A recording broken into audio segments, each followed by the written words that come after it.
మీరును వారిలో ఉన్నవారై యేసుక్రీస్తు వారుగా ఉండుటకు పిలువబడి ఉన్నారు.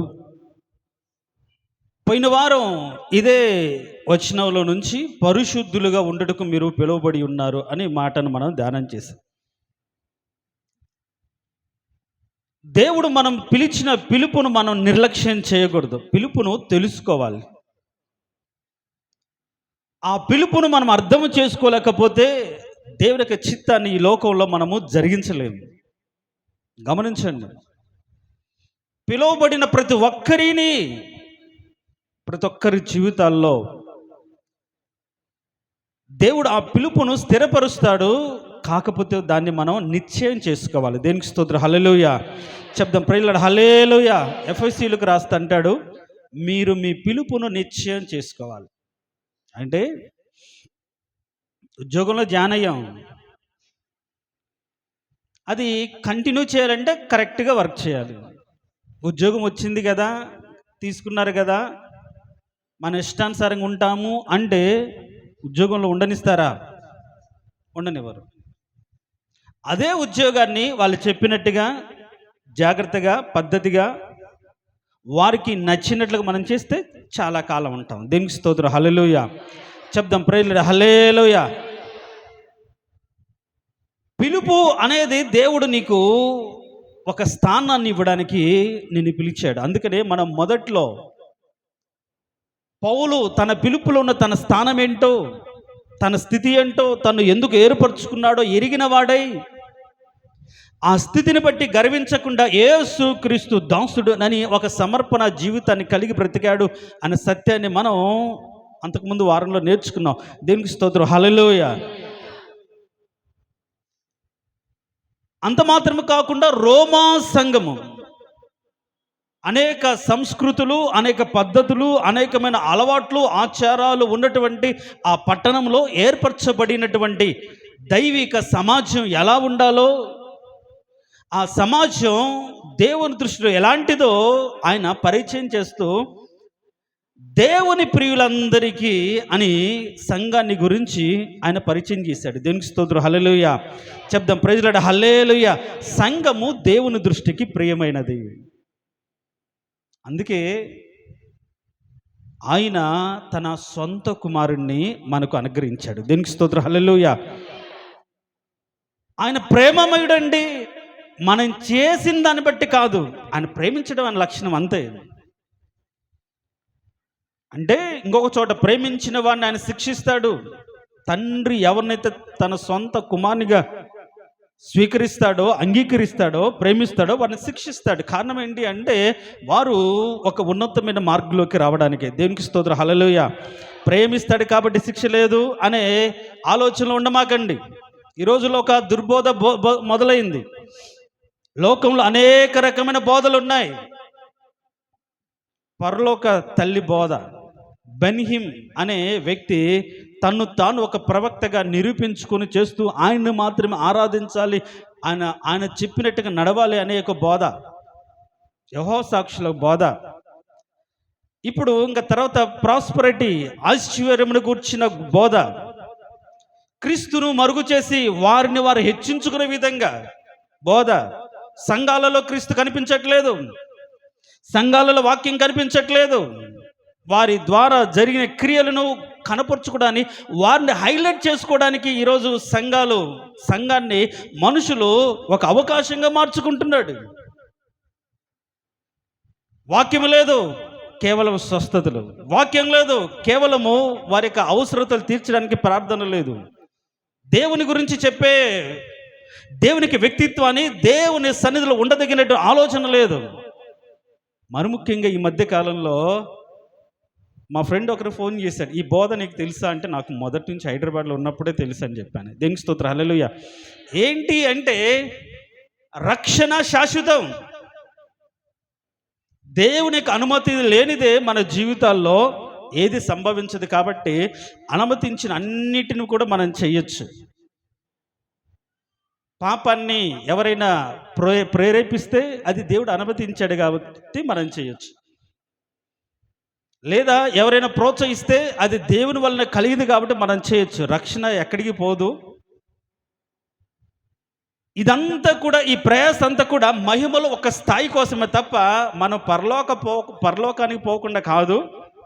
దేవుడికి ముందే తెలుసు మనం ఏ స్థితిలో ఉన్నా పరలోకానికి వెళ్తామని ఒక బోధ మొదలైంది. మరి ఆ బోధలో ఉంటే ఎందుకు నీతిగా ఉండాలని మనం చెప్పుకుంటాం? ఎందుకు రక్షించబడిన వారు, పరిశుద్ధపరచబడిన వారు, పరిశుద్ధులుగా ఉండటకు పిలువబడ్డవారు అని చెప్పుకుంటారు? పరిశుద్ధతను కాపాడుకోవడానికి ఎన్ని శ్రమలు వచ్చినా సరే వాటిని పడకుండా కాపాడుకోవడమే విశ్వాసం అని చెప్పుకుంటారు. కానీ వాళ్ళు అలా చెప్పట్లే. దేవుని చిత్తం లేని ఎందుకు జరుగుతుంది? దేవుడు అనుమతించాడు కాబట్టి చెయ్యి, తప్పేం లేదు. అట్టయితే యోసేపు పాపంలో పడవచ్చు కదా. నాకు చెప్పిన ఆ సహోదరుడు, అతను కానీ లంచం తీసుకోగలిగితే ఒక నెలకు 10 లక్షలైన లంచం తీసుకోవచ్చు. 10 లక్షలు ఒక్క సంవత్సరానికి. దాదాపుగా 25 ఏళ్ళగా ఆయన ఉద్యోగంలో ఉన్నాడు. ఎన్ని కోట్లు సంపాదించుకోవచ్చు. ఈరోజు సొంత ఇల్లు ఏమీ లేదు. అతనుకున్న అనారోగ్యాన్ని బట్టి అప్పే జరిగింది, అప్పులే చేశాడు. వాళ్ళన్న కూడా ఇవ్వాల్సిన డబ్బులు ఇవ్వలే. వస్తున్న దాన్ని బట్టే బ్రతుకుతున్నాడు. నాతో డిస్కస్ చేస్తూ, నిజంగా ఇలా వాళ్ళ ఫ్రెండే హైదరాబాద్లో ఇలాంటి బోధ చేస్తున్నాడు, అతని దగ్గరికి తన కుమార్ని బైబిల్ ట్రైనింగ్ పంపించాడు. నేను అర్జెంటుగా అబ్బాయిని తీసుకొచ్చేసే అని చెప్పాను. మనకి ఎందుకండి నీతిగా బ్రతకాల్సిన అవసరం ఏంటి? యేసుక్రీస్తును రక్షకుడికి అంగీకరించే రక్షణ శాశ్వతం అనుకుంటే ఇంకా నీతిగా బ్రతకాల్సిన అవసరం ఏంటి? పరిశుద్ధులుగా ఉండడానికి పరిశుద్ధాత్మను దేవుడు పంపించాల్సిన అవసరం ఏంటి? ఆయన పోలికలోకి మార్చబడడానికి ఆయన ఆత్మ సహాయం అవసరమేముంది? ఎవరికి నచ్చినట్లుగా, ఎవరికి ఇచ్చినట్లుగా బ్రతకొచ్చు. ఇదేదో బాగుంది అనుకుంటున్నారేంటి కొంపదీసి? అవునా? రక్షణ యాడికి పోదా, ఏదైనా చేయొచ్చా అన్నట్లుగా ఆలోచనలోకి వచ్చారా కొంపదీసి? అలాంటి చెడు ఆలోచనలు నశించును గాక. పరిశుద్ధతను కాపాడుకోవడానికి మన ప్రయాస. అందుకే భక్తి. మారు మనసు పొందేం, బాప్తీసం తీసుకున్నాం, రక్షించబడ్డాం కాబట్టి ఆ రక్షణ ఎక్కడికి పోదని కాదు. ఇప్పుడు క్షమాభిక్ష పెట్టబడిన ఖైదీ తిరిగి పాపం చేస్తే, తప్పిదం చేస్తే మళ్ళీ శిక్ష ఉండదా? నాకు అర్థం కాక అడుగుతాను. రాష్ట్రపతి క్షమాభిక్ష పెట్టాడు అంటే వాడు చేయకపోయినా సరే, వాడి స్థితిని గమనించి సరే వదిలేశాడు. ఇంకా వాడు వెళ్ళి ఎట్టా బతకాలి? ఆ తప్పు చేయకుండా బతకాలి, మళ్ళీ ఆ పొరపాటు చేయకుండా బతకాడు. ఏ తప్పు అయితే, ఏ పాపం అయితే శిక్షకు కారణమైందో ఆ శిక్షకు లోనై ఆ పాపం తిరిగి చేయకుండా బ్రతకాలి. కాబట్టి విడుదల పొందాం కాబట్టి ఏదైనా చేయొచ్చు అంటే మళ్ళీ జైల్లో వేస్తారు. ఈసారి క్షమాభిక్ష ఏముండదు. అందుకనే పరలోక సంబంధమైన విషయాల్లో పాలివారై, సత్యవాక్యం విషయమై, నీతిని అనుసరించే విషయంలో తెలుసుకొని పాపంలో పడిపోతే వాళ్ళకి బలి ఏముండదు. వాళ్ళ గురించి ఎవరి ప్రార్థన కూడా అంగీకరించబడదు. జాగ్రత్త. పరిశుద్ధులవుటకే, పరిశుద్ధులుగా బ్రతుకుడడానికి మందిరానికి రావాలి. పరిశుద్ధులుగా ఉండడానికి మనం పిలువబడిన వారమైన సత్యాన్ని గ్రహించి మనల్ని ప్రలోభ పెడుతున్నా, మనల్ని క్రీస్తు మార్గంలో కాకుండా, సత్య మార్గంలో కాకుండా, నీతి మార్గంలో కాకుండా, ఆయన ఉద్దేశించిన మార్గంలో కాకుండా ఎవరు ఎలాంటి బోధ చేసినా దాన్ని అర్థం చేసుకోవాలి. అనుకూలమైన బోధలు ఈ చివరి దినాల్లో ఎవరికి అనుకూలమైన బోధల వారు. ఒకడంటారు, నిన్ను వల్ల నీ పొరుగు అని ప్రేమించాలి కదా, కాబట్టి నీ ప్రేమ ఏది అని అంటే వాడంటాడు, నీ పొరుగు వాని దేనిది కూడా ఆశించకూడదని. అసలు నీకు ఎందుకు ఆశ పెట్టుకోవాలండి? చూడండి, వాక్యమే ఇద్దరికి. ఎవరికి అనుకూలమైన వాక్యాలు, ఎవరికి అనుకూలమైన మాటలు, ఎవరికి అనుకూలమైన వచనాల వారిను సమర్థించుకుంటూ, సత్యములో నిలబడకుండా, వాక్యాన్ని అర్థం చేసుకోకుండా అవిశ్వాసులైనటువంటి మనోనేత్రాలకు సాతాను గుడ్డితనం కలిసి ఆ గుడ్డితనంలో బతుకుతున్నారు. వాక్యపు వెలుగులోనికి రాలేకపోతున్నారు. జాగ్రత్త. చివరి దినాలు మీకు అనుకూలమైన మాటలు కాదు, బ్రతుకు కూడా కాదు, దేవునికి అనుకూలమైన బ్రతుకు బ్రతకాలి. దేవునికి స్తోత్రం, హల్లెలూయా. దేవునికి స్తోత్రం, హల్లెలూయా. అందుకే ఆ స్థితి నుంచి మనల్ని విడిపించాడు. ఆ స్థితిలో ఉన్నప్పుడే ఆయన మనం ప్రేమించాడు. ఆయన ప్రియులం మనం. ఆయన ఇష్టపడి తన ప్రాణాన్ని పెట్టగలిగినటువంటి ఇష్టాన్ని చూపించబడిన ప్రజలం మనం. ఆ ప్రియులైన మనము తన రక్తాన్ని చిందించి పాపం నుంచి విడిపించిన తర్వాత మళ్ళీ ఆ పాపంలో పడకుండా జాగ్రత్తగా మన పరిశుద్ధతను కాపాడుకొనవలసిన వారమై ఉన్నాము. దేవునికి స్తోత్రం. హల్లెలూయా చెప్దాం. ప్రైజ్లాడ్. హల్లెలూయా. మారు మనసు పొంది బాప్తిసం తీసుకున్న వారు తిరిగి పాపంలో పడకుండా పరిశుద్ధతలో నీ జీవితాన్ని, పరిశుద్ధతలో నీ యొక్క విశ్వాసాన్ని కట్టుకోవడానికి ప్రయాసపడాలి. అందుకే దేవుడు మనల్ని వేరు చేసి పిలిచాడు. ఆ మాట చెప్తూ ఆ రోజు ఉన్నటువంటి ప్రజలను ఉద్దేశించి, పద్ధతులను ఉద్దేశించి పౌలు ఏం చెప్తున్నాడు అంటే, యేసే క్రీస్తు అనే మాట ఆయన కూడా అంటారు. యేసే క్రీస్తు అని హృదయంలో ఒప్పుకోవడం. అదేంటి, యేసు వేరు క్రీస్తు వేరా? కాదా? యేసు వేరు క్రీస్తు వేరు కాదా? అవునా?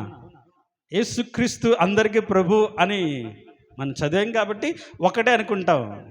కానీ లేఖనాలలో దేవుడు ప్రత్యక్షపరిచింది, దేవుడు విశదపరిచింది క్రీస్తును. అభిషక్తుడు, మెస్సియా వస్తాడు, పరిపాలిస్తాడు, విడిపిస్తాడు అని లేఖనాలను ఘోషిస్తుంటే, ఆయన విడిపించే దేవుడు కాబట్టి, ఆయన వారి పాపము నుంచి ఆయనే వారిని రక్షించును కాబట్టి దానికి సమాన అర్థమున్నట్టు యేసు అని పేరుని పెడతారు. ఒకవేళ అది ఈ మధ్య కూడా ఈ కామెంటరీ లేకుంటే అన్ని చోట్ల వినిపిస్తుంది. యేసు అనేది తెలుగులో యేసు, ఇంగ్లీషులో జీసస్, హిందీలో ఈసా. ఇట్లా ఒక పదానికి ఒకటే, ఒక వ్యక్తి పేరు ఎన్ని భాషలు మారినా ఒకటే విధంగా ఉండాలి కదా అని ఇదేంటి, భాషకు ఒక పేరు ఉంటుందా అని కామెంట్ చేసిన వాళ్ళు గురించి మనం చూస్తే, అది ఇబ్రూ భాషలో నుంచి ఈసస్, ఈ వాళ్ళకు ఈ యా అనేది ఇంగ్లీష్ వాళ్ళు పలకలేరు. అందుకనే యెరూషలేమును ఇంగ్లీష్లో ఏమంటారు? జెరూషలేం. మీరు కానీ చూడండి, ఎక్కడైనా సరే ఏతో స్టార్ట్ అయిన ఏ పదమైనా, ఓతో మొదలైన ఏ పదమైనా ఇంగ్లీష్లో అది జేగా కన్వర్ట్ అవుతుంది. అందుకని ఈసస్ అనే దాన్ని జీసస్గా వాళ్ళు మార్చుకున్నారు. దేవునికి స్తోత్రం. హల్లెలూయా. అంతేగాని పెద్ద తేడా ఏం లేదు. ఆయన విడిపించే దేవుడు, అందుకని యేసు ఆయన రక్షించేవాడు అని పేరు పెట్టబడి, ఇప్పుడు అప్పుడు ఉంటున్న ఆ సమకాలీన ఆ రోజుల్లో ఉండేటు వాళ్ళందరూ కూడా క్రీస్తు గురించి ఎదురు చూస్తూ, అభిషక్తుడి గురించి ఎదురు చూస్తూ, ఆయన తను రిక్తుడిగా చేసుకొని వచ్చిన ఆయన రాకను గమనించలేని స్థితిలో ఉన్నప్పుడు ఆయనే అడుగుతాడు ఒక సందర్భంలో, ఎవరిని? పేతురుని. అందరు ఏమనుకుంటున్నారు నా గురించి అంటే, ఒక్కొక్కరు, అయ్యా నువ్వు ఏలేవనుకుంటున్నారయ్యా, నువ్వు బాప్తిసం ఇచ్చి యోహాను లాగా అనుకుంటున్నారయ్యా అంటే, పేతురుతో అంటాడు, ఇంతకు నువ్వేమనుకుంటున్నావు పేతురు అంటే, నీవు సజీవుడవైన దేవుడు అభిషక్తుడు అని చెప్తాడు. దేవునికి స్తోత్రం. హల్లెలూయా. అక్కడ నువ్వు సజీవుడైన క్రీస్తువు అంటే, మేము ఎదురు చూస్తున్న మా జీవితాల్లో విడుదలనిచ్చి దేవుని సన్నిధిలో చేర్చగలడానికి వచ్చిన క్రీస్తువు, శరీరధారిగా వచ్చిన దేవుడవు అని వారు విశ్వసించారు. శరీరధారిగా ఆయన ఈ లోకంలో యేసుగా పిలువబడి, వాక్యానుసారంగా లేఖనానుసారంగా క్రీస్తుగా ప్రకటించబడిన వారు ఆయన ఈ లోకానికి వచ్చిన తర్వాత ఆ యేసే క్రీస్తు అంటే దేవుడు నిర్ణయించి, దేవుడు పంపించి, విడుదల కోసం అభిషేకించి పంపించిన వాడు యేసు అని హృదయంలో విశ్వసించిన వాళ్ళు యేసే క్రీస్తు. అందుకని యేసే క్రీస్తు అని నీ హృదయంలో విశ్వసించి నోటితో ఒప్పుకోవాలని ఉంటుంది. మీరు ఆ పదాన్ని వచనం మీరు కానీ కరెక్ట్గా చదివితే అర్థమవుతుంది. రోమిలకు రాసిన పత్రిక, యేసే క్రీస్తు అని నమ్మాలి. శరీరధారిగా వచ్చిన యేసు అని పేరు పెట్టబడిన ఆయనే క్రీస్తు, నా కోసం దేవుడు పంపించినటువంటి అభిషక్తుడు అని ఎవరైతే నమ్ముతారో వారే దేవునికి సత్యాన్ని తెలుసుకొని బ్రతుకుతారు. అందుకని నువ్వు అభిషక్తుడు అయ్యా, క్రీస్తు అని నమ్మారు. ఒక ప్రధాన యాజకుడు, నువ్వు క్రీస్తువా అంటే మేము ఎదురు చూస్తున్నటువంటి ఆశపడుతున్నటువంటి వ్యక్తివి, రాజు నువ్వే అంటే అని అంటాడు. నీవన్నట్టే. కానీ వాళ్ళు గుర్తిరగలేకపోయారు, వాళ్ళు అంగీకరించలేకపోయారు. లేఖనాలని వాళ్ళు తెలుసుకోలేక పొరపడుతున్నారు. సరే, వాక్య సత్యాన్ని తెలుసుకోలేకపోయారు, అర్థం చేసుకోలేకపోయారు. ఈ రోజుల్లో కూడా వాక్య సత్యాన్ని అర్థం చేసుకోలేక, గమనించలేక, కనిపెట్టలేక, ధ్యానించలేక, ఎక్కువ సమయం ప్రార్థనలు గడపలేక, వాక్యాన్ని ధ్యానించలేక వాళ్ళకు తోచిన ఆలోచనలతో వాక్యం చెప్తున్నారు కాదు. అందుకని అని చెప్తున్నాడు, ఆయన పునరుద్ధానాన్ని బట్టి పరిశుద్ధాత్మ ద్వారా ఆయన కుమారుడుగా, తండ్రి పంపించిన కుమారుడుగా సర్వ మాన పాపవాళి విమోచనార్థము బలిపశువుగా మార్చబడి రక్తాన్ని చిందించి పాపం నుంచి విడిపించడానికి తండ్రి పంపించిన వ్యక్తిగా, మరణించి తిరిగి లేచి పునరుద్ధాన్ని ఇవ్వగలిగిన వ్యక్తిగా నిరూపించబడ్డాడు అని సాక్ష్యం చెప్పాడు. మనం చదివిన మాటలు, ఆయనే పునరుద్ధానం వలన పరిశుద్ధాత్మ ద్వారా దేవుని కుమారుడిగా నిరూపించబడ్డాడు అని చెప్పాడు. ఆ రోజుల్లో యేసు అంటే ఒక వడ్రంగివాడు కుమారుడు, మన మధ్యలో సంచరించేవాడు, మన మధ్యలో బతికినవాడు. కాబట్టి ఈ లోకంలో కూడా మనము కూడా దేవుని కుమారులుగా అనిపించబడాలి, దైవ కుమారులుగా అనిపించబడాలంటే ఒకవేళ మన పుట్టుక, మన స్థితి, మన స్థాయి, మన పరిస్థితి ఏది బాగలేకపోయినా ఆయన మీద ఆధారపడి ఆయన చెప్పినట్టుగా నువ్వు బ్రతకగలిగితే ఒక రోజు కూడా అనేకులు కూడా మనము కూడా ఆయన బిడ్డలుగా గుర్తిస్తారు. దేనికి స్తోత్రం, హల్లెలూయా చెప్దాం. ప్రైజ్ ది లార్డ్, హల్లెలూయా. పరిశుద్ధాత్మ రూపంలోకి మనల్ని తీసుకొస్తుంది. అలా నిరూపించబడిన క్రీస్తుని గురించి చెప్తూ ఏమంటాడంటే, మీరు అది నమ్మారు కదా, యేసే క్రీస్తుని నమ్మారు కదా, యేసుక్రీస్తు రక్తము ద్వారా కొనబడిన సంఘమానికి ఇష్టమైందని నమ్మారు కదా, ఇష్టమైన వారందరూ కూడా ఆయన కోరుకున్న పరిశుద్ధతలోకి నడవడానికి పిలువబడ్డారు కదా. అలా ప్రియులైన వారందరూ పరిశుద్ధపరచబడి పరిశుద్ధులకు ఉండడానికి పిలువబడిన వారందరూ కూడా యేసుక్రీస్తు వారుగా ఉండటకు పిలువబడిన వారు అని కంక్లూడ్ చేస్తున్నారు. దేనికి స్తోత్రం, హల్లెలూయా చెప్దాం. ప్రైజ్ ది లార్డ్, హల్లెలూయా. ఏంటంట, యేసుక్రీస్తు వారుగా ఉండటకు పిలువబడ్డారు. మన ఎవరి వారు? పలాని మాల, పలాని మాదిగ, పలాని ఆ కులం, ఈ కులం, ఆ మతం, ఈ మతం, ఆ వర్గం, ఈ వర్గం కాదు. ఇవన్నీ వర్ణాలు, ఇవన్నీ కూడా యేసుక్రీస్తు రక్తంతో కడగబడిన తర్వాత మారిపోవాలి. పెళ్ళిళ్ళ సంబంధాలు చూసేటప్పుడు మా కులం అయితే అంటే ఏం చావలేదు, కులాలు చావలేదు. మా ఓళ్ళు అయితే చావలే. యేసుక్రీస్తునందు ఒక్కరే కదా, ఆలోచన లేదు. నువ్వు క్రీస్తు వారుగా ఉండడానికి పిలిచాడు. నువ్వు ఎవడివి? పలాని వాడివి, పలాని మతం, పలాని కులాన్ని కాదు. నువ్వు క్రీస్తు వాడివి. ఎప్పుడో నువ్వు ఆయన రక్తంతో కడగబడి పరిశుద్ధతలో నలవబడుతున్న వారికి అనిచ్చే సలహా, అనిచ్చే ఒక గుర్తింపు. మనము ఈ లోక సంబంధం కాదు, ఆ మాట ఒప్పుకుంటారు. పరలోకము కాదు, ఇది పరజనులం అనుకుంటారు. కానీ క్రీస్తు వారుగా ఉండే ఆలోచన చాలామంది చేయట్లేదు. ఎవరైతే దేవుని విశ్వసించారో, దేవుని రక్తము ద్వారా కడగబడ్డారో, ఇంక వాళ్ళకు కులము, మతము, వర్గము, వర్ణము అనే భేదం ఉండకూడదు. అంతా ఒకటే. వారు ఎవరు అంటే పరిశుద్ధులు. వాళ్ళు ఎవరు అంటే దేవుని ప్రియులు. వాళ్ళు ఎవరు అంటే క్రీస్తు వారుగా పిలువబడిన వారు. దేవునికి స్తోత్రం, హల్లెలూయా. కాబట్టి దేవుని చిత్తానుసారంగా కనిపెట్టి ప్రార్థించిన దాన్ని బట్టి మన సంబంధాలు చూసుకోవాలి. దేవుని సన్నిధిలో కనిపెట్టి, ప్రభా ఈ వ్యక్తి, ఈ సంబంధం నా కుటుంబానికి నీ నామ మహిమార్థమై నా కూతురుకు, నా కొడుకు సరిపోతుందా మీరు చెప్పండి అని అడిగి ప్రార్థన చేసి, కులాలు చూడకుండా, మా వాళ్ళు మీ వాళ్ళు అనకుండా మనం దేవుని సన్నిధిలో కనిపెట్టి సంబంధాలు చూసుకోవాలి. లేకపోతే అలానే ఆ గ్యాప్ అలానే ఉంటుంది. ఒక వ్యక్తి ఈ మధ్య కామెంట్ చేశాడు, హిందువులకు లేవు కులాలు, కుల భేదాలు, మతాలు, కేవలం ఎస్సీలకే ఉంది మా వాళ్ళు మీ వాళ్ళని భేదం. మీలోనే ఎక్కువగా ఏముందంటే ఈ కుల పిచ్చి ఉంది. ముందు మిమ్మల్ని మీరు మార్చుకోండి, అప్పుడు మమ్మల్ని అనండి. నిజమే కదా.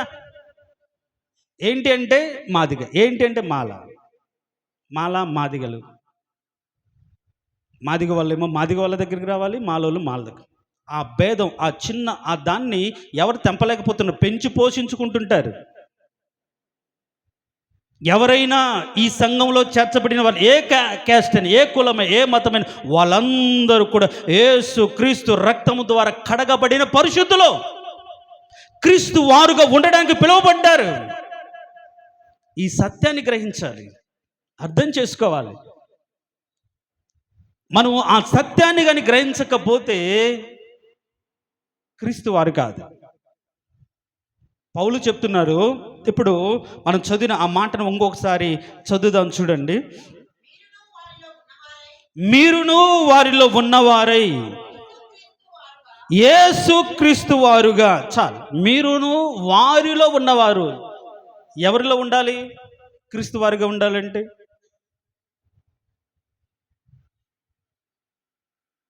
సబ్జెక్ట్ అర్థం చేసుకుంటేనే మన నీతిని, భక్తిని కాపాడుకుంటాం. అందుకే ప్రసంగాలు చేయడం మానేసి వాక్యాన్ని దేవుని వెలుగులో చెప్పాలని ఆశపడుతున్నారు. దేవునికి స్తోత్రం, హల్లెలూయా. అది నచ్చినా నచ్చకపోయినా కొంతకాలానికి నిజమే కదా, ఆ రూపంలో మార్చబడాలని తలంపులకు వస్తారనే ఉద్దేశంతోనే క్రీస్తును మాత్రమే ప్రకటించాలి అని ఆశ కలిగి, క్రీస్తు యొక్క బోధను మాత్రమే చెప్పాలనే తృష్ణ కలిగి ఆ మాటలు చెప్తాను. ఇప్పుడు అని అంటాడు, మీరు క్రీస్తు వారుగా ఉండటకు పిలువబడ్డారు అనే దానికి ముందుగా వారిలో నిలిచిన వారే అనే మాట మనం చూద్దాం. ఎవరిలో నిలబడాలి? దేనిలో నిలబడాలి?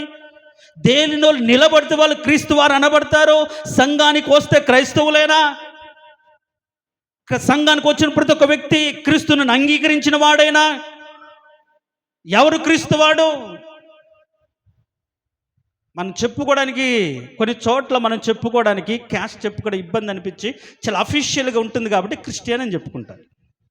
వాడు మళ్ళీ గుచ్చి అడుగుతా, అప్పుడు కానీ చెప్పాం క్రిస్టియన్ అని చెప్పుకుంటారు. క్రీస్తును అనుసరిస్తున్న వాళ్ళము అని చెప్పి ఆ మాట ఉండదు, ఆ పద్ధతి ఉండదు. ఈవెన్ బాప్తీసం తీసుకొని ఉండరు, యేసు ప్రభును సొంత రక్షకుడిగా అంగీకరించరు. కానీ కులము చెప్పుకోవడానికి సిగ్గయి ఏం చేస్తారంటే క్రిస్టియన్ అని చెప్పుకుంటారు. దాన్ని అనుసరించరు, ఆ పద్ధతిలో ఉండరు, ఎరగరు, తెలుసుకోరు.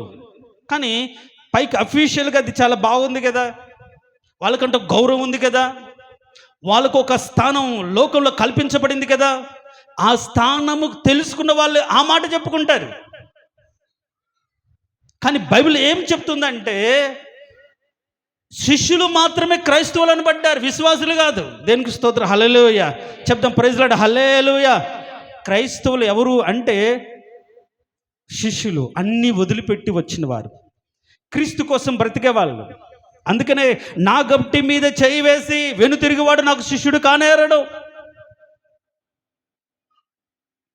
నన్ను వెంబడించువాడు తన్ను తాను ఉపేక్షించుకొని నా సిలువ ఎత్తుకొని వెంబడించిన వాడు నాకు శిష్యుని కానేరడు. అంటే శిష్యుడు ఎవడు అంటే ఒక ఉపేక్ష కలిగి, లోకం మీద ఒక విరక్తి కలిగి, లోక సంబంధమైన ఆలోచనలు వదిలిపెట్టి ఆయన్ని అనుసరించేవాడు శిష్యుడు. వాళ్ళు మాత్రమే అనేకులను శిష్యులుగా చేయగలుగుతారు, అనేకులను దేవుని యొక్క మార్గంలో నడిపించగలుగుతారు. క్రీస్తు వారుగా ఉండటకు పిలువబడిన వారు అని చెప్పబడిన మాటలో వారిలో ఉన్నవారై అనే మాటను మనం కానీ ఒకసారి దాన్ని పట్టుకుంటే, ఎవరు వారు, ఎలాంటి వారు, ఎలాంటి వారిలో ఉంటే మనం క్రీస్తు వారిగా అనబడతాం అనే సత్యాన్ని తెలుసుకుంటే నువ్వు క్రిస్టియన్, క్రీస్తును కలిగి క్రీస్తును అనుసరిస్తున్న వాడివో కాదో నీ ప్రవర్తన బట్టి, నిన్ను బట్టి తెలిసిపోతుంది. దేవునికి స్తోత్రం, హల్లెలూయా. చెప్దాం, ప్రైజ్ లార్డ్, హల్లెలూయా. ఒక వ్యక్తి చెప్తాడు ఏమని అంటే,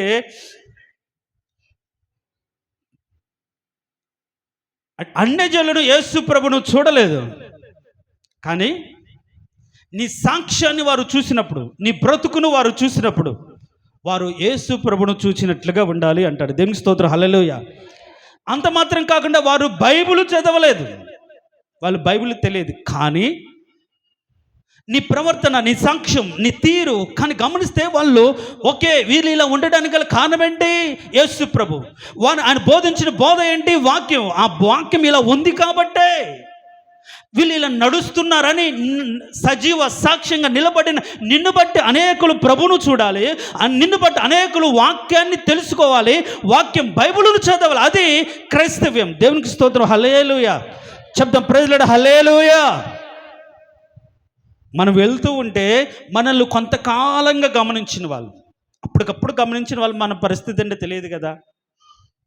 ఒక సంవత్సర కాలంగా మనల్ని ఎవరైనా గమనిస్తూ ఉంటే నువ్వు క్రీస్తు వాడివా, క్రీస్తుని నిజంగా అనుసరిస్తున్న వాడివా, నిజమైన భక్తి కలిగిన వాడివా అని అర్థమైపోతుంది.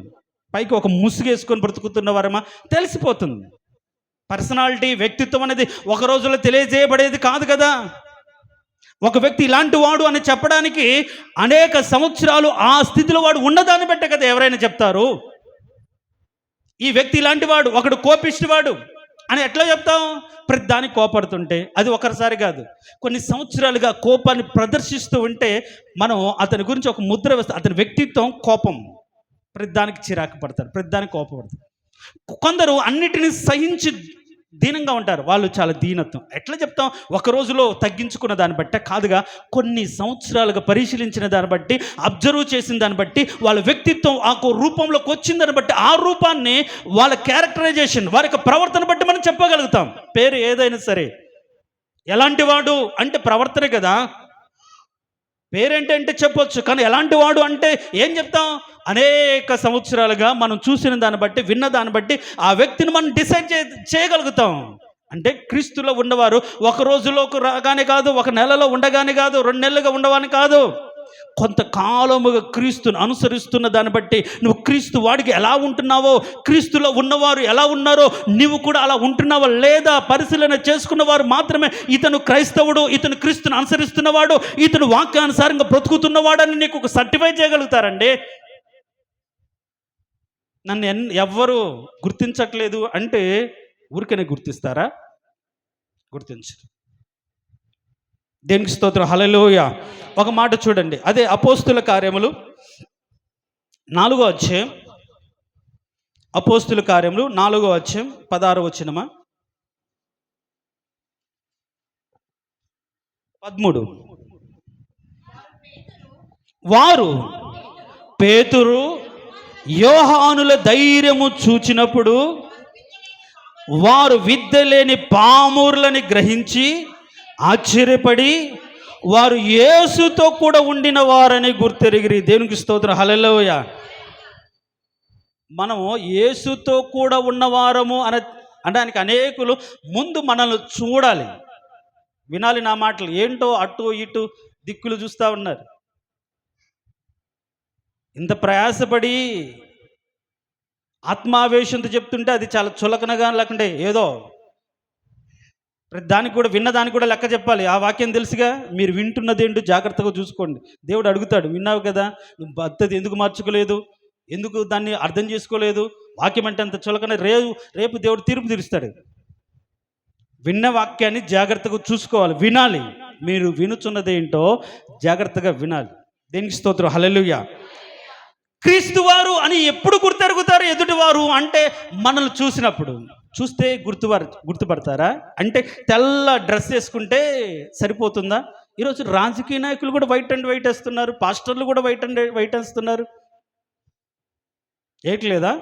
మరి ఎవరు వీళ్ళు? క్రైస్తవులు లేకపోతే క్రీస్తు వారు ఎట్లా ఐడెంటిఫై చేయగలుగుతాం? కొన్ని మందిరాల్లో అయితే సండే ఖచ్చితంగా వైట్ డ్రెస్సులోనే వెళ్తారు. ఇంకొన్ని మందిరాలు అయితే ఖచ్చితంగా ఆరాధన నెలకు ఒకసారిగా ఉంటుంది కాబట్టి ఆరాధన ఆ వారం ఖచ్చితంగా అందరూ కూడా వైట్ శారీస్ కావచ్చు, వైట్ డ్రెస్సులోనే వెళ్తారు. కొందరు చర్చి అనగానే అది పరిశుద్ధమైనది కాబట్టి పరిశుద్ధంగా ఉండాలనే ఆలోచనతో వైట్ డ్రెస్లోనే ఆడంబరాలు పోకుండా వస్తారు. దీనిని బట్టి కాదు, వారు పేతురు యోహాను చూశారు. చూసి ఏం చేశారంటే అక్కడ ఆ మాట చదివితే ఏమనుంది? గుర్తించి, ఎస్, గుర్తించి, ముందు గ్రహించి దాని తర్వాత గుర్తెరిగిరి. దేనికి స్తోత్రం, హల్లెలూయా. చూడండి, ప్రజలు మనల్ని చూసినప్పుడు వాళ్ళకు ఒక గ్రహింపు రావాలి. ప్రజలకు మనల్ని చూడగానే అంటే మన విశ్వాసం చూడగానే, మనము క్రీస్తు మీద మనకున్న నమ్మకాన్ని చూడగానే, క్రీస్తులో మనం నడుస్తున్నటువంటి నడకను చూడగానే, క్రీస్తుని బట్టి శ్రమలో ధైర్యంగా నిలిచిన దాన్ని చూడగానే, ఇప్పుడు అక్కడ పేతురు యోహానుల ధైర్యాన్ని చూశారు. ఎట్లా వచ్చింది ఇంత ధైర్యం వీళ్ళకు? ఆఫ్టర్ ఆల్, ఒక చిన్న పిల్ల ముందు నేను యేసుక్రీస్తు నాకు తెలియదు అని భయపడిన వ్యక్తి కదా పేతురు. ఇప్పుడైతే ఆ నామం బట్టి మీరు ప్రకటించకూడదంటే మేము ప్రకటించకుండా ఉండలేము, చావనైనా చేస్తాం. అందుకోసమే పై వచ్చిన చేస్తే ఆ నామము కోసం అవమానం పొందుటకైనా మేము సిద్ధము. ఎంత ధైర్యం! నామాన్ని బట్టి ఘనపరచబడాలి, నామాన్ని బట్టి దీవించబడాలి, నామాన్ని బట్టి హెచ్చించబడాలి అనుకునే మనస్తత్వంలో ఉన్న వారలారా ఒకసారి చూడండి, వాళ్ళ యొక్క ఆలోచన చూడండి. యేసు నామం గురించి మేము అవమానం పొందుటకైనా సిద్ధము. ఎవరేమనుకున్నా సరే ఆయన్ని ప్రకటిస్తాం. ఎందుకంటే ఆయనే ప్రభు అయిన క్రీస్తు, ఆయనే మనల్ని విడిపించడానికి వచ్చిన క్రీస్తు. యేసు నామం వలనే విడుదల కలుగుతుంది, ఏ నామం వలన రక్షణ కలగదు అని ధైర్యంగా ప్రకటించారు. ఎట్లా వచ్చింది ధైర్యం అంటే యేసు క్రీస్తు వారికి అనుగ్రహించాడు. మన విశ్వాసము చూసినప్పుడు, క్రీస్తును బట్టి, క్రీస్తులో నిలబడిన విధానాన్ని బట్టి, క్రీస్తులో మనం నేర్చుకున్నటువంటి సత్యాన్ని బట్టి మనలో ఒక ధైర్యం రావాలి. ఆ ధైర్యాన్ని చూసినప్పుడు ప్రజలు ముందు గ్రహించాలి, అయ్యో నిజమే. ఏం గ్రహించారు వాళ్ళు? వాళ్ళు పామరులు, అంటే సామాన్యులు, వీళ్ళదేముంది ఆఫ్టర్ ఆల్ అనుకున్నారు. కానీ ఇప్పుడు ఏంటి? క్రీస్తుతో కూడా ఉన్నవారు అని గుర్తెరిగారు. దేనికి స్తోత్రం, హల్లెలూయా. నేను అంటాను, ఒకప్పుడు నీ స్థాయి చిన్నదే, కొద్దిదే. ఆ స్థాయిని బట్టి ఎవరు నిన్ను గమనించలేదు, ఎవరు నీకు గౌరవం ఇవ్వలేదు. కానీ క్రీస్తులో నువ్వు కాపాడుకున్న పరిశుద్ధతను బట్టి, క్రీస్తులో నువ్వు కలిగినటువంటి నువ్వు అనుసరిస్తున్న సత్యాన్ని బట్టి వాళ్ళు చూడగానే ఖచ్చితంగా వాళ్ళు గుర్తిస్తారు, గ్రహించి వీళ్ళు ఇదివరకు లాగా లేరు, ఇదివరకు ఉన్నట్టుగా లేరు, ఇప్పుడైతే వీరు మారిపోయారు, వీళ్ళ ఆలోచన విధానం మారిపోయింది, వీళ్ళ పద్ధతి మారిపోయింది, వీళ్ళ ఉద్దేశం మారిపోయింది, వీరు క్రీస్తు వారు అని గుర్తెరుగుతారు. దేనికి స్తోత్రం, హల్లెలూయా. చెప్దాం, ప్రైజ్ లార్డ్, హల్లెలూయా. పేతురు యోహానుల ధైర్యం చూసినప్పుడు క్రీస్తు వారని వారు గ్రహించి గుర్తెరిగారు. కాబట్టి ఈరోజు నిన్ను చూసినప్పుడు ఈ మాట అర్థం, ఎదుటి వారు ఏం గ్రహిస్తున్నారు? క్రీస్తుని నమ్ముకున్న నీవు, క్రీస్తుని అనుసరిస్తున్న నీవు, ప్రభు యేసు క్రీస్తు రక్తంలో కడగబడిన నిన్ను ఎదుటి వారు నిన్ను గురించి ఏమి గ్రహిస్తున్నారు అంటే ఏమి అర్థం చేసుకుంటున్నారు? గ్రహింపు అంటే అండర్స్టాండింగ్, అర్థం చేసుకుంటున్నారు. వీళ్ళు మందిరానికి వస్తారు కానీ వీళ్ళు పద్ధతులు మార్చుకోలేదమ్మా. వీళ్ళు మందిరానికి వస్తారు కానీ ఊరికని పడిపోతారు, అప్పుడప్పుడు వస్తారు, భక్తి చేస్తారు కానీ శక్తి లేదు, ధైర్యం లేదు. లోకం కావాలి, దేవుడు కావాలి, అవసరానికి దేవుడు అని నిన్ను గురించి వాళ్ళ గ్రహింపులు ఉంటే అది సరైన సాక్ష్యం కాదు కదా. నీ గురించి ఎదుటివారు ఏం చెప్పుకుంటున్నారు? ఇదిగో వీళ్ళు సర్వలోకాన్ని తలక్రిందులు చేసేవాళ్ళు, వీరు యేసుతో కూడా ఉన్నవారు, యేసు క్రీస్తు శిష్యులు, ఆ ప్రవర్తన బట్టి బ్రతుకుతున్నవారు, ఆ రక్తంతో కడగబడిన వారు, పరిశుద్ధతను కాపాడుకున్నవారు, నీతిగా జీవిస్తున్నవారు అని చెప్పగలిగిన గ్రహింపు ఎదుటి వారికి నువ్వు కలగచేయాలండి. ఏం గ్రహిస్తున్నారు నీ పక్క వాళ్ళు? నీ గురించి ఏం సాక్ష్యం చెప్తున్నారు? నువ్వు ఏం వదులుకున్నావు, ఏం తప్పుకున్నావు, ఏ విషయంలో నిన్ను తగ్గించుకున్నావు, ఏ విషయంలో క్రీస్తులాగా బ్రతుకుతున్నావు, ఏ విషయంలో వాక్యానికి లోబడ్డావు, ఎక్కడ ధైర్యంగా ఉండగలిగావు, ఏం గ్రహిస్తున్నారు నువ్వు క్రీస్తు వారని చెప్పుకోవడానికి? మనం క్రీస్తు వారని చెప్పాలంటే ఎదుటివారు మనం క్రీస్తుని బట్టి మనల్ని గ్రహించాలి. వీళ్ళు ఎవరు అని మనం చెప్పుకుంటే కాదు. నేను పరిశుద్ధుడును, నేను నీతిమంతుడును, నేను అలాంటి దానను, ఇది చేయను, అది చేయను అని చెప్పుకుంటే దేవుడు కూడా అంగీకరిస్తాడా?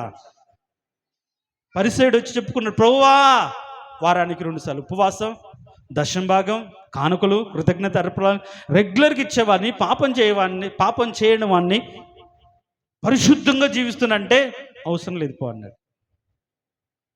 చూడండి, కాబట్టి మనము కాదు, ఎదుటివారు గ్రహించగలిగిన స్థితి, క్రీస్తు వారు, క్రీస్తుతో ఉండిన వారు, క్రీస్తు యొక్క సత్యాన్ని ఎరిగి బ్రతుకుతున్నవారు, క్రీస్తు యొక్క నీతిని వాళ్ళ క్రియల ద్వారా చూపిస్తున్నవారు, క్రీస్తు ప్రేమను వారి మాటల ద్వారా చూపుతున్నవారు అని ఎదుటి వారు గ్రహించగలుగుతున్నారా? వాళ్ళు గ్రహిస్తేనే నిన్ను ఆ వ్యక్తిలాగా గుర్తిస్తారు. దేవునికి స్తోత్రం, హల్లెలూయా చెప్దాం, ప్రైజ్ లార్డ్, హల్లెలూయా. కాబట్టి క్రీస్తు మనల్ని ఏం చేస్తారంటే, మన స్థాయి స్థితి కొద్దిదైనా గొప్పవారికి గుర్తించే గొప్ప కృపను దేవుడు మనకు అనుగ్రహించాడు. దేవునికి స్తోత్రం, హల్లెలూయా. పెద్ద పెద్ద రాజకీయ నాయకులైనా సరే ఒక దైవ సేవకుడి దగ్గరికి వచ్చి ప్రార్థన చేయించుకుంటారు. వాళ్ళ దగ్గర వచ్చి మోకాలు ఉన్నుతారు. పెద్ద పెద్ద ఐఏఎస్ ఆఫీసర్సే వాళ్ళ దగ్గర మోకాలు ఉండి చేతులు కట్టుకున్న వాళ్ళే ఒక దైవ సేవకుడి దగ్గరికి వచ్చి మోకాలుని మా గురించి ప్రార్థన చేయండి అయ్యా అని. ఏంటి, ఒకవేళ వాళ్ళు చదువుకోకపోవచ్చు. ఏసన్న గారు ఏం చదువుకున్నారు తెలుసా? ఆయన సాక్ష్యం 6th క్లాస్, 6వ తరగతి చదువుకున్నాడు. అని చదివింది 6వ తరగతే. అంటే అనారోగ్య పరిస్థితిని బట్టి చదువుకోలేని స్థితిలో ఉండిపోయాడు అనుకోండి. కానీ దేవుడు గుర్తెరిగిన తర్వాత, దేవుని పిలుపును గుర్తెరిగిన తర్వాత, దేవుని చిత్తానుసారంగా తను బ్రతకడం మొదలుపెట్టిన తర్వాత ఏంటి, కలెక్టర్ ఏంటి, ఐఏఎస్ ఆఫీస్ ఎవరెవరో వచ్చి ఆయన దగ్గర మోకరిల్లి ప్రార్థన చేసుకున్నారు. దేవునికి స్తోత్రం, హల్లెలూయా చెప్దాం, ప్రైజ్ లార్డ్, హల్లెలూయా. ఎలా వచ్చింది అలా గుర్తింపు? వీరు క్రీస్తు వారని ప్రజలు గుర్తెరగాలి. నేను అంటాను, ఈరోజు ఈ పాయింట్ పట్టుకోండి. నిన్ను నీ పక్కవారు, నిన్ను నీ ఇరుగు పొరుగు ఏ విధంగా గుర్తించారు? ఈమెతో కలిసి ప్రార్థన చేయొచ్చు, వీళ్ళ ఇంటికి వెళ్తే కాస్త మంచి మాటలను పొందుకోవచ్చు, కాస్త ఆదరించబడవచ్చు అనే గుర్తింపు అయినా ఇచ్చావా? ఏ విధంగా ఈ నీ ఇరుగు పొరుగు వారు గుర్తిస్తున్నారు? ఒకే రక్తంలో కడగబడ్డా నీవు, ఒకే సంఘంలో ఉన్న నీవు కష్టాలలో, బాధలో, ఇరుకులో నీ పక్కవారు కూడా నీ దగ్గర రాలేకపోతున్నారంటే నీ గుర్తింపు ఏంటి?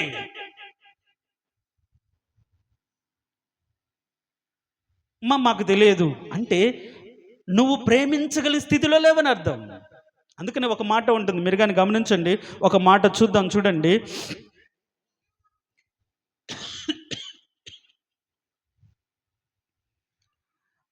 యోహాను రాసిన పత్రిక 13వ అధ్యాయం, యోహాను రాసిన పత్రిక 13వ అధ్యాయం 35వ వచనం.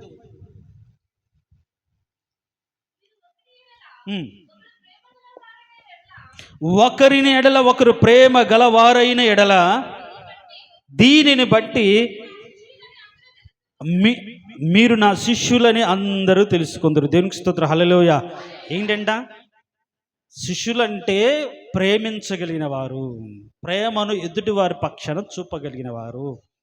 ఇప్పుడు మన గుండె మీద మనం చేసుకొని మనల్ని మనం పరిశీలించుకుంటే, మీ పక్కన కూర్చున్న వారి పట్ల నీ ప్రేమ ఎలా ఉంది, నీ హృదయం ఎలా ఉంది, నీ మనసు ఎలా ఉంది? వచ్చే వారం కూర్చుంటారా? ఈసారి జాగ్రత్తగా ముందు వెనక చూసుకొని కూర్చుంటారు, పక్కన కూర్చోరు. మరి దేవుడి బిడ్డవని ఎలా తెలుసుకుంటారు? అంటాడు, సర్వలోకము తెలుసుకోవాలంటే నేను మిమ్మల్ని ప్రేమించినట్లుగా మీరు ఒకరినొకరు ప్రేమించుకున్న దాన్ని బట్టే. ప్రేమ సమస్త దోషాన్ని కప్పుతుంది. అందుకనే ఆయన ప్రేమమయుడు కాబట్టి మనం ప్రేమించకపోయినా ఆయన మనల్ని ప్రేమించాడు. కారణం ఏంటంటే ప్రేమ అన్నిటిని క్షమిస్తుంది, అన్నిటిని తాళుకుంటుంది, అన్నిటి విషయమే భరిస్తుంది, అన్నిటిని కప్పుతుంది. కాబట్టి ఆయన ప్రేమించాడు. కాబట్టి ఆ ప్రేమ కలిగి మన జీవితాల్లో ఉంటే ఒకరి పక్షాన ఒకరు, వాళ్ళు ప్రేమించకపోయినా, వాళ్ళు నచ్చకపోయినా, వాళ్ళు దూరంగా ఉంచిన మనం పదే పదే వారి ఇంటికి వెళ్ళి ప్రేమించి వాళ్ళతో మాట్లాడుతుంటే ఏదో ఒక రోజు ఆ ప్రేమ అర్థం చేసుకుంటే ఖచ్చితంగా వాళ్ళు మనకు లోబడిపోతారు. నేను వద్దన్నా కాదన్నా నా ఇంటికి వస్తున్నారేంటి, ఇది క్రీస్తు ప్రేమ కదా, నిజమే నేను అట్లా లేకపోయాను అని ఎప్పుడైతే వాళ్ళ బ్రతుకులో ఒక రిపెంటెన్స్ వచ్చిందో మనం వదిలిపెట్టారు. ఎందుకంటే వాళ్ళు కాదనుకున్నప్పుడు మనం ప్రేమించాం, వాళ్ళు ఇష్టం లేకుండా ప్రేమించాం, వాళ్ళు వద్దనుకున్న ప్రేమించాం. కాబట్టి ఒకసారి ఆ ప్రేమను వారు అర్థం చేసుకుంటే ఇంకా మనల్ని వదిలిపెట్టారు. కానీ మనం ఏం చేస్తాం, ఆ స్థాయి ఎవరికి ఇవ్వం. యేసుక్రీస్తు వారుగా ఉండడానికి, ప్రభువైన యేసుక్రీస్తు వారుగా ఉండడానికి పిలువబడ్డ వారము. ఈ లోకంలో నీ సాక్ష్యం ఏంటి అంటే, నువ్వు డబ్బున్న దానిగా, ధనం కలిగిన దానివా, ఆశీర్వదించబడిన దానిగా లోకానికి ఒక సాక్ష్యం కాదు. దేవుడు కోరుకుంటున్న సాక్ష్యం ఏంటంటే, నువ్వు క్రీస్తు వాడవు. దేనికి స్తోత్రం, హల్లెలూయా చెప్దాం, ప్రైజ్ లార్డ్, హల్లెలూయా. నువ్వు క్రీస్తు వాడవు అని కోరుకునే కోరిక అదే. లోకంలో వీరు నావారు, క్రీస్తు వారు అని పిలువపడడానికి ఇష్టపడుతున్నాడు. మరి నువ్వు ఏ విధంగా అనుకుంటున్నావు? నిన్ను నువ్వు ఎంచుకుంటున్నావు, నిన్ను నువ్వు కోరుకుంటున్నావు. ప్రియులైన పరిశుద్ధులకు చెప్పిన మాట, పరిశుద్ధులకి ఉండడానికి పిలువబడిన వారితో చెప్పిన మాట. ఈరోజు మనం క్రీస్తు వారిగా ఉండాలి. దేవునికి స్తోత్రం, హల్లెలూయా. క్రీస్తులో నిలబడాలి. దేవునికి స్తోత్రం, హల్లెలూయా. నేను ఈ మాటను ఇంకొద్దిగా లోతుగా వచ్చే వారం ధ్యానం చేస్తూ ఒక్క మాట చెప్పాలని, ఏంటి అంటే, నువ్వు క్రీస్తు వారుగా ఉండాలంటే ప్రజలు, అన్యజనులు దాన్ని గుర్తెరగాలి. దాన్ని గుర్తెరగాలంటే వాళ్ళు గ్రహించాలి, వారు అర్థం చేసుకోవాలి, నిన్ను అర్థం చేసుకోవాలి. ఈ మార్పు కారణం ఏంటి? నీ ప్రవర్తన కారణం ఏంటి? నీ భక్తికి కారణం ఏంటి? నీ ఆశీర్వాదానికి కారణం ఏంటి? నువ్వు ఇంత స్థిరంగా నిలబడడానికి కారణం ఏంటి? ఇంత ధైర్యంగా ఉండడానికి కారణం ఏంటి? వాళ్ళు గ్రహించగలిగితే వారు నిన్ను క్రీస్తు వారుగా గుర్తిస్తారు. నిజంగా తన శ్రమలో, బాధలో, కన్నీటిలో ఈ బిడ్డ దేవుని నమ్ముకుంది కాబట్టి నిలబడ్డారని వాళ్ళు గ్రహించగలిగితే, వారికి అర్థమైతే, వారు నిన్ను గుర్తించి నీవు ఇచ్చినటువంటి ఆ గుర్తింపును బట్టి వారు నీ యొద్దకు వస్తారు. దేనికి స్తోత్రం, హల్లెలూయా చెప్దాం, ప్రైజ్ లార్డ్, హల్లెలూయా. వారిలో నిలిచిన వారే అనే మాటను ఇంకా మీకు చెప్పలా, ఎవరు వారనే దానికి. కాకపోతే నువ్వు క్రీస్తు వారిగా ఉండాలంటే ప్రజలు నిన్ను గుర్తించాలి. ఏం చూడాలి? గుర్తించాలంటే నీ విశ్వాసం, నీ ప్రవర్తన, నీ భక్తి, నీ శ్రమల్లో నువ్వు నీ కలిగిన సహనం, ఎదుటి వారి పట్ల నువ్వు చూపించే ప్రేమను చూసి వాళ్ళు అర్థం చేసుకుంటే మొదట క్రీస్తు వారుగా, ఇదిగో దేవుని ప్రేమ వీళ్ళలో ఉంది, దేవుని యొక్క సహనం, దేవుడు చెప్పిన వీళ్ళు బ్రతుకుతున్నారని వారు అర్థమవుతే వారు గుర్తిస్తారు. ఆ గుర్తింపే నిన్ను ఒక సాక్షి క్రీస్తు వారికి ఈ లోకంలో నిలబెడుతుంది. దేవునికి స్తోత్రం, హల్లెలూయా. ఆ వారి యొక్క లక్షణాలు ఏంటి అనేది వచ్చే వారం ధ్యానం చేద్దాం. ఇంతకు నువ్వు క్రీస్తు దానవా, క్రీస్తు వాడివా? ఎవరివి నువ్వు? అని రక్తంతో కడగబడినప్పటికీ, పరిశుద్ధులుగా మార్చబడినప్పటికీ క్రీస్తు వారుగా లేకుండానే బ్రతుకుతున్నావా?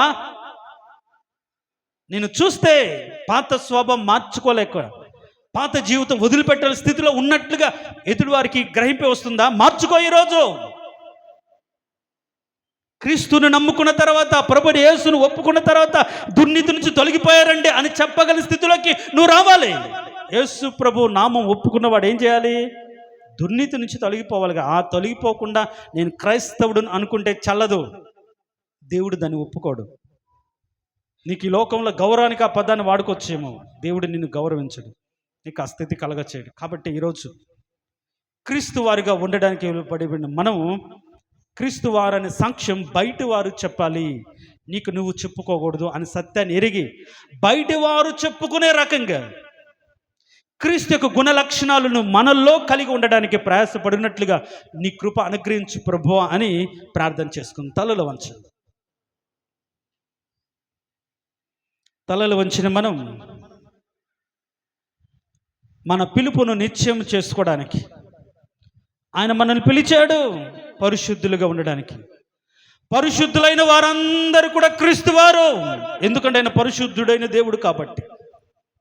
క్రీస్తు వారుగా ఉండడానికి నిన్ను పిలిచాడు. దానికంటే ముందుగా ఉండడానికి యోగ్యత తన రక్తము ద్వారా కడిగి పరిశుద్ధపరిచి పరిశుద్ధమైన జీవితాన్ని నీకు ఇచ్చాడు. ఆ పరిశుద్ధమైన జీవితాన్ని నీకు ఇవ్వడానికే నిన్ను ప్రేమించి తన ప్రాణాన్ని పెట్టాడు. నిన్ను ఇంతగా ప్రేమించాడు. నీకోసం ప్రాణం పెట్టిన యేసు క్రీస్తును ఈరోజు నువ్వు సొంత రక్షకుడిగా అంగీకరించి, అవునయ్యా, సర్వమాన పాపవాళ్ళ విమోచనార్థం ఈ లోకానికి వచ్చారు. ఎవరు ప్రేమించకపోయినా నన్ను ప్రేమించారు, అందరూ వెలివేసిన నన్ను ప్రేమించారు. ప్రభువా, నాకు ఒక స్థాయిని, ఒక గుర్తింపును ఇచ్చారు ఈ లోకంలో. పరిశుద్ధులు అనే గుర్తింపు, ప్రియులు అనే ఒక స్థాయి. కాబట్టి వీటిని పొందిన నేను నీ వారిగా ఉండడానికి, ఎలా ఉండాలో తెలుసుకోవడానికి నీ కృపను అనుగ్రహించు ప్రభా. ఈ లోకంలో ఆ కులం ఈ కులము వాడు అని చెప్పుకోవడానికి కాకుండా క్రీస్తుని నమ్మినవాడు, క్రీస్తు మార్గంలో నడుస్తున్నవాడు, యేసు క్రీస్తు వారు వీరు అని చెప్పబడిన స్థితిలో నేను నా బ్రతుకు ఉండునట్లుగా ఈ సత్యాన్ని నాకు తెలియచేయి ప్రభువా. ఆ సత్యంలో నన్ను నిలుపు ప్రభువా అనేది యథార్థమైన ప్రార్థన, యథార్థమైన స్థితి. దాని గురించి మనం ప్రార్థన చేసుకుందాం. మహోన్నతుడా, సర్వాధికారి, అవును ప్రభువా, లోకంలో మాకు గుర్తింపు అనేది మా డబ్బు, ధనము, హోదా, స్థాయి, ఘనత దాన్ని బట్టి కాదు. మేము నీలో ఉన్నవారము అనే దాన్ని బట్టే, నీ వలన మాత్రమే మాకు ఆ గుర్తింపు కావాలి. పేతురు, యోహానులు, అక్కడున్న ప్రజలు గుర్తించారు, వీరు సామాన్యులే, కానీ ఇప్పుడు వీరు క్రీస్తు వారు, క్రీస్తు యొక్క బలాన్ని పొందుకున్నవారు, క్రీస్తు యొక్క పునరుద్ధాన శక్తి పొందినవారు. ఇంత ధైర్యం ఎలాగ వచ్చింది? ధైర్యవంతులు అని ప్రజలు గ్రహించగలిగినట్లుగా వారి స్థితి మార్చబడింది, వాళ్ళ బ్రతుకు మార్చబడింది. అందుకే వీరు క్రీస్తుతో కూడా ఉండిన వారు అని చెప్పగలిగారు. అవును ప్రభా, మా ధ్యేయం ఒకటే, మేము క్రీస్తుతో కూడా ఉండిన వారమని పిలువబడాలి. ఎక్కడ ఉన్న వీరు క్రైస్తవులు, దేవుని నమ్మిన వారు, యేసు క్రీస్తును పరిశుద్ధమైన దేవుని చిత్తానుసారంగా నడుస్తున్న వారని ఒక సాక్ష్యాన్ని పొందుకోగలిగిన స్థితిలో మమ్మల్ని ఉంచండి. అలాంటి వారికి మమ్మల్ని చేయండి, అలా నీ వారిగా ఉండడానికి. అవును ప్రభా, మీరు తిరిగి వచ్చినప్పుడు ఆయన వారు బ్రతికింపబడుదురు అనే మాట కూడా ఉంది. అలా బ్రతికించబడాలంటే నీ వారై ఉండాలి కదా. అలా ఉండడానికి మేమేమి కలిగి ఉండాలి మాకు నేర్పండి. ఈ లోకంలో ఏమీ లేకపోయినా అయా నీ పరిశుద్ధతను కలిగి, నిన్ను కలిగి ఈ లోకం బ్రతికితే చాలు.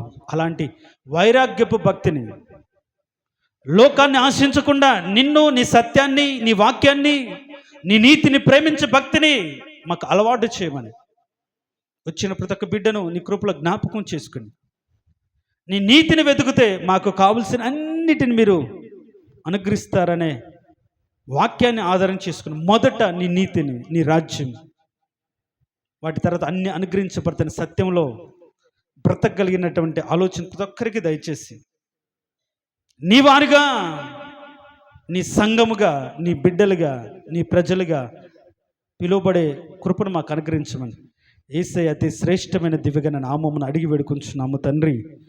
ఆమెన్.